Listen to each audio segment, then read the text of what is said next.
Welcome everyone. This is my fifth task as a data science intern in Oasis Infotech. So this task is sales prediction using Python. So the sales prediction means predicting how much of a product people will buy based on a factors such as the amount you spend to advertise your product, the segment of people you advertise for, the platform you are advertising on about your product.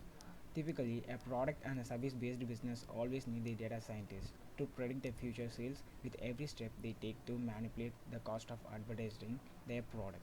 So let's start the task of sales prediction with machine learning using Python.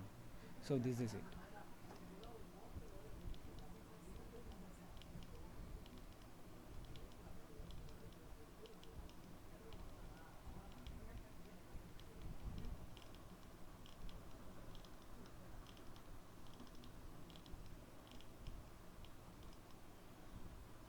So based upon the given dataset, we have predicted the sales prediction.